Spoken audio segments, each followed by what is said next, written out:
మీ car కి best ceramic coating premier care Apexer car detailing studio for contact.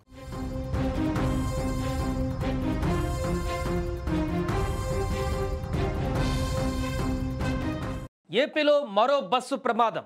గత 2 వారాల వ్యవధిలో తెలుగు రాష్ట్రాలలో వరుస బస్సు ప్రమాదాలు ఆందోళనకు గురి చేస్తున్నాయి. తాజాగా ఆంధ్రప్రదేశ్లో మరొక ప్రమాదం తాజాగా చోటు చేసుకుంది.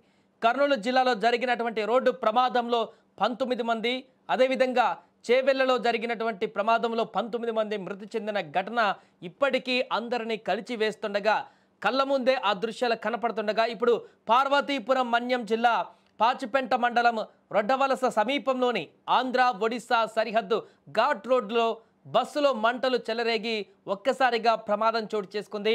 విశాఖపట్నం నుంచి జైపూర్ వెళ్తున్నటువంటి ఒడిశా ఆర్టీసీ బస్సులో ఈ యొక్క మంటలు అంటుకోవడంతో ప్రయాణికులు తీవ్ర భయాందోళనకు గురయ్యారు. సమయస్ఫూర్తితో డ్రైవర్ బస్సును నిలిపివేయడంతో ప్రయాణికులు వెంటనే కిందకు దిగి ప్రాణాపాయం నుంచి తప్పించుకున్నారు. సమాచారం అందుకున్నటువంటి సాలూరు ఫైర్ స్టేషన్ సిబ్బంది వెంటనే ఘటనా స్థలానికి చేరుకొని మంటలను అదుపులోకి తీసుకువచ్చారు. సకాలంలో చర్యలు తీసుకోవడంతో పెద్ద ప్రమాదం తప్పింది. ఇక్కడ ప్రయాణికులంతా సురక్షితంగా బయటపడడంతో ఆర్టీసీ అధికారులు కూడా ఊపిరి పీల్చుకున్నారు. ఇక మరొక పక్క బస్సు ప్రమాదం పైన ఏపీ మంత్రి సంధ్యారాణి ఆరా తీశారు. ప్రమాద వివరాలను అడిగి తెలుసుకున్నారు. ఘటనపైన విచారణ జరిపి ప్రభుత్వానికి నివేదించాలని కూడా ఆమె ఆదేశించారు.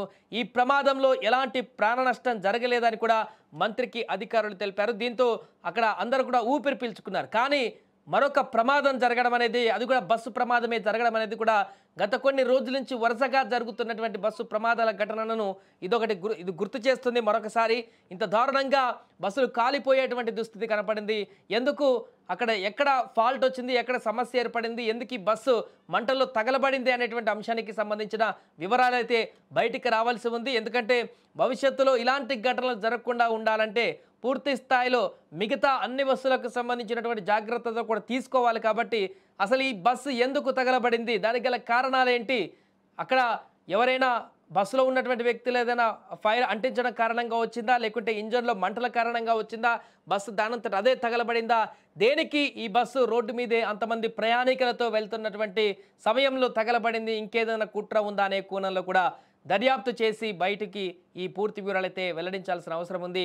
ఏదేమైనా కూడా చాలామంది ప్రయాణికులు కూడా దాంట్లో ప్రయాణాన్ని కొనసాగిస్తున్నారు. చాలా దూరం వెళ్ళవలసినటువంటి బస్సు, అది లాంగ్ జర్నీలో ప్రయాణం చేయవలసినటువంటి బస్సు. అలాంటి బస్సులో ఒక్కసారిగా మంటలు చెలరేగడం అనేది కూడా ఒక్కసారిగా భయాందోళనకు గురి చేసింది అటువైపు వెళ్తున్నటువంటి వాహనదారులను కూడా. ఎందుకంటే ఈ మధ్య కాలంలోనే చూసాం, కర్నూలు బస్సు అంటేనే కొంత భయాందోళనకు గురయ్యేటువంటి పరిస్థితులు వరుస సంఘటనలను ఎదురయ్యేలా చేస్తున్నాయి. కర్నూలు కానీ, నిన్న చేవెళ్ళ కానీ, మొన్న ఆంధ్రప్రదేశ్లో మరొక ఘటన బోల్తపడిన సందర్భంలో ఒకరు మరణించినటువంటి ఘటన, ఇలా వరుసగా జరుగుతున్నటువంటి పరిణామాలు తీవ్ర భయాందోళనకు గురి చేస్తున్నాయి. కాబట్టి ఈ నేపథ్యంలో వచ్చినటువంటి మరొక ప్రమాదం, అదృష్టవశాత్తు ఎవరికి ఏం కాలేదు, అలా చాలా సేఫ్గా ఉన్నారు అందరూ. ఇదొకటి కొంత సానుకూల అంశం అయినప్పటికీ కూడా, కానీ ఈ యొక్క ప్రమాదాన్ని అంత తేలిక తీసుకునేటువంటి పరిస్థితి లేదు. ఒకవేళ ఆ ఘటనలో ఆ యొక్క ఫైర్ మనం చూస్తున్న బస్సులో పూర్తిగా ఎవరికైనా ఏమైనా అయితే మరలా ఎవరిని దీన్ని బాధ్యులను చేసేవాళ్ళం, ఎవరు మళ్ళీ దీని గురించి మాట్లాడుకునేటువంటి పరిస్థితి ఉండేది ఆ చావుల గురించి. కాబట్టి ఖచ్చితంగా ఈ ప్రమాదానికి ఎందుకు జరిగింది, భవిష్యత్తులో ఇంకా మిగతా బస్సులన్నింటినీ కూడా అబ్జర్వ్ చేసి దీనికి సంబంధించిన పూర్తి వివరాలు కూడా తెలుసుకొని అప్రమత్తం కావాల్సిన అవసరం ఉంది. ఏదేమైనా కూడా అక్కడ డ్రైవర్ పూర్తిగా ప్రయాణికులందరూ కూడా ఇన్ టైంలో దింపేయడం కారణంగా ఒక పెను ప్రమాదం అయితే తప్పింది. ప్రస్తుతం అక్కడ ఉన్న వాళ్ళందరూ కూడా ఊపిరి పీల్చుకొని వేరొక బస్సుల్లో అక్కడి నుంచి మిగతా ప్రయాణాన్ని కూడా కొనసాగించినట్టుగా తెలుస్తోంది.